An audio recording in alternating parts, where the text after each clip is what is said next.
어린아이와 어른의 가장 큰 차이점이 무엇일까요? 제가 소수의 몇몇 선동님들에게 질문을 던져봤거든요. 그러니까 이런 답들이 나왔습니다. 아이와 어른의 차이는 참을성, 절제력, 책임감, 그리고 지식의 수준, 그리고 힘, 경제적인 능력, 이런 대답들이 나왔습니다. 다 맞는 답이죠. 그런데 성경에서 말해주고 있는 아이와 어른의 가장 큰 차이는 바로 의존성입니다. 아이는 철저히 의존적인 존재입니다. 하나부터 열까지 다 의존하죠. 그런데 또 아무나 의존하진 않습니다. 자신들이 생각할 때 의존할 수 있는 대상에게만 의존하죠. 누구죠? 바로 부모님이죠. 아이들은 필요한 것이 있어도 별 걱정을 안 합니다. 부모님께 말하면 되니까. 안 사주면 그냥 떼쓰면 되는 거죠. 누군가 자기를 힘들게 하고 서럽게 하면 쪼로록 부모님께 달려가서 그냥 울어버리면 됩니다. 부모님께 다 일러 바치고 또 울죠. 우는 이유는 자기 심정을 좀 공감해 달라고, 그리고 자기 좀 위로해 달라고 부모님 앞에 그냥 무조건 울어버립니다. 그러니까 울어버리는 게 답이죠. 아픈 곳이 있어도 부모님께 가서 울어버리죠. 부모의 관심과 케어를 요구하고 있는 것입니다. 아이들은 모든 영역에서 부모님을 의존합니다. 당연한 얘기죠. 옆집 아저씨를 의존하지 않고요. 학교 학원 선생님을 의지하지 않습니다. 정말 좋아하는 연예인, 목숨도 내어줄 수 있지만 그들을 의존하지는 않아요. 아이들은 부모님만 의존합니다. 그런데 우리가 나이가 들고 차츰차츰 어른이 되어가면 우리 이제 부모님을 의지하지 않습니다. 우리가 조금씩 독립적인 사람이 되어가면서 책임감을 가지고 어른답게 살아야 한다는 것을 깨닫게 됩니다. 그리고 반대로 그렇게 강해 보였던 부모님은 차츰차츰 나이가 들수록 안타깝지만 연약해집니다. 그래서 우리는 이제 부모님을 의지하지 않고 이제는 누군가가 의지할 대상으로 바뀌곤 합니다. 이것 또한 굉장히 자연스러운 현상입니다. 제가 지난주에 저희 아내의 모습을 보면서 좀 한 가지 사실을 깨달았습니다. 지난주 금요 기도회가 끝나고 집에 돌아왔을 때 아내가 장모님과 통화를 했어요. 근데 저희 아내는 하루에 한 번씩 장모님과 통화를 하거든요. 그러니까 그런 것도 뭐 자연스러운 일종의 모습이었습니다. 그런데 사실 그 주에 아내에게 약간 좀 낙심되는 일이 있었습니다. 힘든 티를 안 내서 이번에 좀 잘 이겨냈나 싶었는데 아내가 장모님과 통화를 하다가 갑자기 감정을 주체하지 못하고 막 울어버리기 시작한 거예요. 제가 힘들게 한 건 아니고요. 저는 굉장히 잘하는 사람이라 저 때문에 울 일은 없는데 아무튼 낙심되는 일이 한 가지 있었습니다. 그래서 아내가 장모님께 그것을 말하고 울려는 의도로 장모님께 전화한 건 아닌데 그냥 늘상 장모님과 통화하듯이 한번 전화했다가 아내가 갑자기 울음을 터뜨린 거예요. 그러면서 이렇게 장모님께 말하더라고요. 내가 진짜 안 울려고 했는데 엄마 목소리 들으니까 눈물이 나는 거야. 막 이렇게 울고 있는 거예요. 안 울려고 했는데 장모님 목소리를 들으니까 눈물이 나왔대요. 청년들과 얘기하다 우는 게 아니고 친구들과 얘기하다 우는 게 아니고 권사님들과 얘기하다 우는 게 아니라 장모님과 통화하다가 감정을 주체하지 못하고 울어버린 거예요. 왜 장모님과 통화하다 울었을까요? 내 엄마니까 울었겠죠. 내 엄마니까 운 거예요. 문득 이런 생각이 들었습니다. 우리가 어른이 되어도 독립적인 사람이 되어도 누군가에게 이제 의지가 되는 존재가 되어도 우리 모두에게는 여전히 그렇게 기대어 울고 싶은 존재가 필요하구나라는 생각을 하게 되었습니다. 내 감정을 다 표출하고 위로받고 그리고 나 이렇게 힘들다고 말할 때 나를 토닥거려 줄 수 있는 그런 엄마 같은 존재가 우리 모두에게 필요하구나. 나에게도, 아내에게도, 저희 어머니에게도, 여러분 모두에게도 우리에게는 그런 존재가 필요합니다. 어른이 되었다고 그런 존재가 필요하지 않은 것이 아니라 우리 마음 한켠에는 늘 그런 존재를 그리워하고 사모하고 필요로 하고 있는 것입니다. 근데 여러분, 오늘 성경은 그런 존재가 우리에게 있다고 말해주고 있습니다. 바로 하나님입니다. 다윗에게 하나님은 바로 그런 존재였습니다. 오늘 우리가 읽은 14절 말씀을 보면 이렇게 기록되어 있습니다. 여호와여, 그러하여도 나는 주께 의지하고 말하기를 주는 내 하나님이시라 하였나이다. 다윗이 이렇게 고백하고 있는 거예요. 하나님, 저 진짜 너무 힘들어요. 나 죽을 것 같아요. 그래서 하나님께 의지합니다. 그래서 하나님께 이 말 하는 거예요. 왜냐하면요, 하나님이 내 하나님이니까 이렇게 말합니다 라고 고백하고 있어요. 다윗은 하나님을 내 하나님이라고 고백하고 있습니다. 우리가 어린 시절에 늘 우리의 모든 감정을 토로하고 쏟아놓고 마음껏 울 수 있던 내 엄마 같은 존재, 우리가 어린 시절에 우리를 힘들게 하는 사람이 있으면 쪼로록 달려가서 다 일러 바칠 수 있었던 그 엄마 같은 존재, 우리가 어린 시절에 필요한 것이 있으면 걱정 근심하지 않고 이거 사줘 저거 사줘 요구할 수 있던 아빠 같은 존재, 바로 다윗에게 하나님은 그런 존재였던 거예요. 그래서 하나님을 향해 외치고 있는 겁니다. 하나님은 내 하나님입니다 라고 말하고 있습니다. 그래서 다윗은 지금 너무 힘든 자신의 감정을 하나님께 어린아이처럼 다 쏟아붓습니다. 우리 9절과 10절에 이렇게 기록되어 있습니다. 여호와여, 내가 고통 중에 있사오니 내게 은혜를 베푸소서. 내가 근심 때문에 눈과 영혼과 몸이 쇠하였나이다. 내 일생을 슬픔으로 보내며 나의 연수를 탄식으로 보내며 내 기력이 나의 죄악 때문에 약하여지며 나의 뼈가 쇠하도소이다. 쉽게 말하면 이렇게 말하고 있는 거예요. 하나님, 힘들어 죽겠어요. 아파 죽을 것 같아요. 너무너무 힘들어요. 슬퍼요. 그러니까 좀 알아주세요. 그러니까 좀 위로해 주세요 라고 말하고 있는 것입니다. 자신의 처지, 마음 가운데 누구에게도 쏟아놓지 못하는 그 마음을 하나님께 다 쏟아붓고 있는 거예요. 아이가 엄마에게, 내 엄마한테 쏟아붓듯이 다윗은 하나님께 모든 감정과 힘듦을 다 쏟아붓고 있습니다. 그리고 이제는 자신을 이렇게 힘들게 만든 사람을 하나님께 일러 바쳐요. 우리 11절과 13절 말씀 연이어 보도록 하겠습니다. 내가 모든 대적들 때문에 욕을 당하고 내 이웃에게서는 심히 당하니 내 친구가 놀라고 길에서 보는 자가 나를 피하였나이다. 내가 무리의 비방을 들었으므로 사방이 두려움으로 감싸였나이다. 그들이 나를 치려고 함께 의논할 때에 내 생명을 빼앗기로 꾀하였나이다. 하나님, 나를 힘들게 하는 그 사람들이 나를 비방하고 이제는 나를 쳐 죽이겠다고 모여서 의논까지 하고 있습니다. 하나님, 근데 더 심각한 것은 이제 내 이웃도 내 친구들도 나를 피하고 나를 욕하는 자리에 서 있습니다 라고 하나님께 다 일러 바치고 있는 거예요. 아이가 힘든 일 있을 때, 누가 나를 괴롭힐 때 쪼로록 부모에게 달려가서 엄마 제가 이렇게 했어, 아빠 제가 이렇게 했어 말하는 것처럼 다윗이 지금 하나님께 다 일러 바치고 울음을 터뜨리고 있는 거예요. 왜요? 하나님이 내 하나님이니까. 다윗에게 하나님은 그런 존재였어요. 내 하나님. 아이가 내 엄마를 의지하고 내 아빠를 의지하는 것처럼 다윗은 내 하나님을 의지했습니다. 다윗에게 하나님은 내 엄마처럼, 내 아빠처럼 내 인생에 깊이 관련된 분이었어요. 나를 사랑하고 나를 인도하고 나를 책임지는 그분이 바로 하나님이었던 것을 그가 알았습니다. 그래서 하나님께 고백한 거예요. 내 하나님입니다 라고 말한 겁니다. 여러분, 하나님이 누구의 하나님입니까? 여러분의 하나님이세요. 남들의 하나님에게 앞서 하나님은 여러분의 하나님이십니다. 그러니 우리는 하나님 앞에 아이가 되어야 합니다.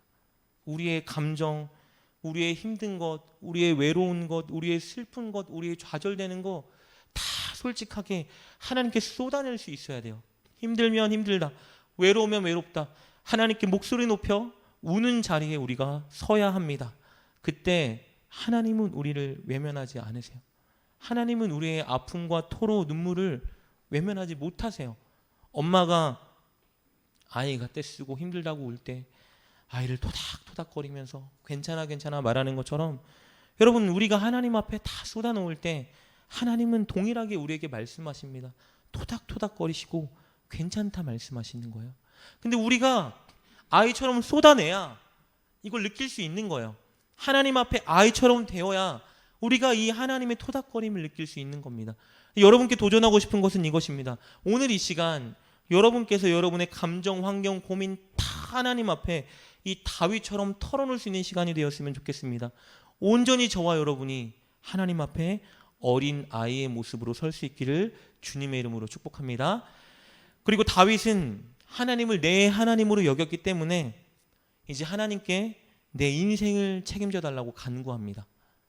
아이들이 부모님께 도움을 요청하듯이 필요한 거 해달라고 떼를 쓰듯이 하나님께 구원을 간구합니다. 우리 15절 말씀입니다. 나의 앞날이 주의 손에 있사오니 내 원수들과 나를 핍박하는 자들의 손에서 나를 건져 주소서.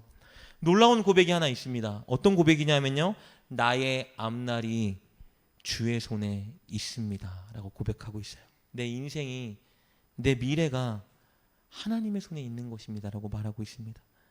내 힘과 내 의지와 내 지혜에 따라 내 인생과 미래가 결정되는 것이 아니라, 그리고 지금 나를 핍박하는 대적들의 손에 내 인생과 미래가 결정되는 것이 아니라 하나님께, 하나님의 손에 내 인생에 있기 때문에 하나님에 의해 내 인생과 미래가 좌지우지 된다고 고백하는 거예요. 그러니 하나님, 나를 지금 구원해 주세요라고 말하고 있습니다. 여러분, 아이들이 자기의 인생과 미래를 고민하지 않습니다. 물론 꿈을 꾸는 친구들은 있어요. 나 크면 의사 될래요. 나 크면 유튜버 될래요. 가수 될래요. 꿈을 꾸는 아이들은 있지만 자신의 인생과 미래 때문에 심각한 고민에 빠지는 아이들은 없어요. 왜냐하면 어릴 때는요, 자기 인생이 자기 힘과 노력에 달려있다고 생각하지 않기 때문입니다. 누구에게 달려있다고 생각하냐 하면 부모님께 달려있다고 생각해요. 부모님이 있는데 왜 걱정해요? 부모님이 있는데 왜 염려합니까? 엄마 아빠가 다 먹여주고 채워주고 필요한 거 주는데 뭘 걱정할 게 있어요? 아이들의 인식은 그런 거예요. 다윗이 하나님 앞에 그런 아이의 모습이었습니다. 철저히 하나님을 의지하는 아이의 모습이었어요. 자기 목숨도, 자기 인생도, 자기 미래도 하나님께 맡기고 간구하는 거예요. 하나님, 내 인생 책임져 주세요. 하나님, 내 목숨 건져 주세요. 하나님, 내 미래를 구원의 길로, 좋은 길로 인도해 주세요. 떼쓰고 있는 것입니다. 여러분, 저와 여러분의 인생도 마찬가지입니다. 우리의 인생은 우리에게 달려있지 않습니다. 우리의 인생은 하나님께 달려 있습니다. 그래서 우리는 아이처럼 하나님께 인생을 맡겨야 하는 것입니다. 하나님, 내 인생 책임져 주세요. 하나님, 좋은 길로 인도해 주세요. 우리가 아둥바둥 힘쓰며 노력해봐야 우리의 인생, 우리의 앞날 우리가 어떻게 하지 못합니다. 그저 하나님께 맡기고 좋은 길로 인도해 주시겠지, 여러분 신뢰함으로 맡기고 하나님께 그저 도와달라 간구하며 나아가면 되는 것입니다. 다윗이 오늘 이 본시를 쓸 때요, 엄청난 대적의 공격으로 죽음의 위기에 놓여 있었습니다. 자기의 인생, 자기의 앞날이 캄캄한 어둠 속에 있었어요. 내일은 고사하고 오늘만 버텨내면 다행이다라고 싶을 정도의 위기에 처해 있었습니다. 그러나 그는 이 문제를 자기의 힘으로 어떻게 할 수 없다라는 걸 알았어요. 그래서 하나님께 간구하는 겁니다. 하나님, 구원해 주세요. 하나님, 내 인생을 책임져 주세요. 그렇게 하나님께 맡기니까 다윗이 놀랍게도 이런 위기의 상황에서 이렇게 고백하는 것을 보게 됩니다. 우리 31편 24절에 이렇게 기록되어 있습니다. 여호와를 바라는 너희들아, 강하고 담대하라. 강할 수가 없는 상황인데, 담대할 수가 없는 상황인데 강하고 담대하겠대요. 그리고 남들에게도 말하는 겁니다. 강하고 담대하라. 왜냐하면 하나님의 손에 우리의 인생이 있기 때문이다. 나 앞에 내 손에 있는 것도 아니고 대적의 손에 있는 것도 아니고 하나님의 손에 우리의 인생이 있기 때문에 나를 사랑하는 나의 하나님이 좋은 길로 인도해 주실 것이다. 그러니 강하고 담대하자라고 말하고 있는 것입니다. 사랑하는 여러분, 여러분의 인생을 이 다윗처럼 하나님께 맡기십시오. 어린아이처럼 하나님을 의지하세요. 내 하나님, 내 하나님이라고 외쳤으면 좋겠습니다. 하나님은 내 하나님입니다. 하나님, 나의 하나님이니 나를 도와주시고 나를 알아주시고 나를 위로해 주시고 나를 선한 길로 인도해 주시옵소서 간구해야 하는 것입니다. 우리가 그렇게 하나님 앞에 어린아이처럼 하나님만 의존하고 하나님께 간구할 때 하나님은 우리의 그런 모습을 기뻐하시고 우리를 가장 좋은 길로 인도해 주실 것입니다. 오늘 말씀을 묵상하다가 요즘에 제 모습에 대해서 한 가지를 발견할 수 있었습니다. 제가 하나님 앞에서 진짜 어린아이와 같은 사람이었는데 지금 제가 하나님 앞에 약간 어른인 척 하고 있다라는 생각이 많이 들었습니다. 제가 하나님을 인격적으로 20살 때 만났을 때 제가 하나님 앞에 물었거든요. 하나님 저를 사랑하시나요? 하나님 저도 사랑하시나요? 근데 하나님이 제 마음 가운데 찾아오셔서 저에게 이렇게 말씀해 주셨어요. 내가 너를 사랑한다. 너를 향한 큰 계획을 가지고 있다. 내가 너의 하나님이다. 제가 그때부터 그 사랑이, 그 은혜가 너무 커서 늘 하나님을 진짜 많이 의지했거든요. 그래서 하나님께 늘 기도했어요. 새벽에도 기도하고 저녁에도 기도하고 학교 끝나면 기도하러 가고 군대 휴가 나와도 기도하고. 왜 기도했냐면요, 그냥 하나님 앞에 다 말하면 너무 좋았어요. 힘들 때는 힘들다 말하고, 내 감정을 말하면 눈물이 나오고, 하나님이 나를 위로해 주는 것 같고, 속이 후련해지고, 하나님이 괜찮다 말씀하시는 것 같고, 그래서 그 시간이 너무 좋았던 거예요. 누가 시켜서 하라 그러면 못했을 텐데 그냥 교회 가는 거예요. 기도하고 또 교회 가는 길에 또 기대되고, 오늘 하나님이 나에게 어떤 마음을 주실까, 어떤 위로를 주실까. 일만 있으면 쪼로록 달려가서 하나님께, 하나님 제 마음이 이렇습니다, 하나님 제 감정이 이렇습니다, 하나님 제가 힘들어요 라고 말하면 또 내 마음을 만져주시는 것 같고, 또 눈물이 나고 하나님께 다 쏟아내고 또 기쁜 마음으로 집에 돌아오고. 그러니까 하나님이 저에게 약간 진짜 제일 좋은 친구 같은 느낌이 있었던 것 같아요. 제가 요즘 제 모습을 보니까 제가 많이 달라졌어요. 제가 하나님께 그렇게 아이처럼 굴지 않고 있더라고요. 바쁘다는 핑계로 필요한 것만 하나님께 요구하고 있는 저의 모습을 발견했습니다. 기도는 하는데 이전의 기도와는 많이 다른 것 같아요. 이전엔 그냥 기도 제목 의무 없이 그냥 다 쏟아냈는데, 지금은 필요한 것, 원하는 것, 요구하는 것만 하나님께 기도로 요청합니다. 어린아이들이 늘 엄마 아빠에게 붙어있고 싶어하고, 아빠 엄마가 뽀뽀 한번 해봐 하면 뽀뽀하고 좋아하잖아요. 아이들이 시간이 지나고 청소년기가 되면 달라지죠. 아빠한테 뽀뽀 안 해줍니다. 해주는 사람도 있겠죠. 방문을 잠그고 들어가서 안 나와요. 더 이상 고민을 부모님께 말하지 않습니다. 그렇게 깊은 관계였는데, 그렇게 우리 아이는 나 없으면 못 산다고 했는데 이제는 나를 거들떠보지도 않는 존재가 된 것 같아요. 그런데 쪼로록 내게 올 때는 이유가 있죠. 필요한 것, 돈, 무언가 원하는 것이 있을 때에 부모를 찾지만 그 이후에 아이 때처럼 부모님을 의지하거나 부모님께 다가오지 않습니다.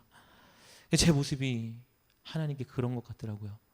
내가 진짜 순수한 마음으로 하나님께 말하고 하나님을 의지하고 너무 행복했었던 것 같은데, 지금 저의 모습을 보니까 그런 모습이 없는 것 같아요. 그리고 한편으로 하나님의 모습을 보니까 하나님이 참 가슴 아파하시겠다, 하나님이 참 안타까워하시겠다라는 생각이 많이 들었습니다. 여러분은 어떠세요? 여러분은 하나님 앞에 어린아이처럼 서 계십니까? 아니면 필요할 때만 하나님께 무언가 요구하는 청소년기의 아이처럼 하나님을 대하고 계십니까? 오늘 말씀을 묵상하다 그래서 한 가지를 결단했습니다. 하나님 앞에 다시 아이가 돼야 되겠다. 우리 하나님 앞에 진짜 어린아이처럼 살아야 되겠다. 내가 하나님 앞에 다 털어놓고 쏟아내고 맡기는 시간을 다시 회복해야 되겠다라는 생각을 하게 되었습니다. 여러분, 하나님 앞에 어린아이가 되어야 합니다. 하나님 앞에 독립하려고 하면 안 돼요. 하나님 앞에서 어른인 척 하려고 하면 안 됩니다. 늘 주님 앞에 가는 그날까지 우리의 나이가 70, 80, 90이 되어도 여러분 한결같이 하나님 앞에서는 아이가 되어야 합니다. 그렇게 아이처럼 하나님께 의지하고 하나님께 털어놓고 하나님께 뗐을 때 하나님 기쁜 마음으로 여러분을 안아주시고 위로해 주시고 여러분에게 소망을 주실 것입니다. 끝으로 여러분, 하나님께 아이가 되기를 바란다면 하나님 말씀에 순종해야 합니다. 아이는 부모의 말을 듣고 부모에게 묻고 부모의 지시에 따르죠. 우리가 하나님 앞에 아이가 되는 것은 우리의 감정, 우리의 힘듦, 우리의 요구만 막 땡깡 부리는 그 자리에만 서는 것이 아니라 그와 동시에 하나님 말씀대로 서겠습니다 라는 의지가 동반되어야 하는 것입니다.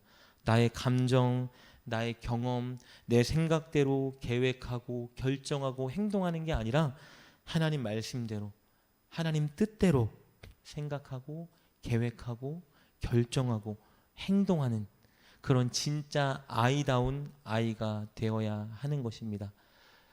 궁금할 때, 결정할 때 하나님께 기도로 간절히 물으시고 말씀을 묵상하시고 믿음의 사람들과 교통하면서 여러분 하나님이 원하시는 뜻이 무엇인지 찾기 위해 노력해야 합니다. 그럴 때 하나님이 진짜 기뻐하는 하나님 앞에 순수한 어린이의 모습으로 설 수 있는 것입니다.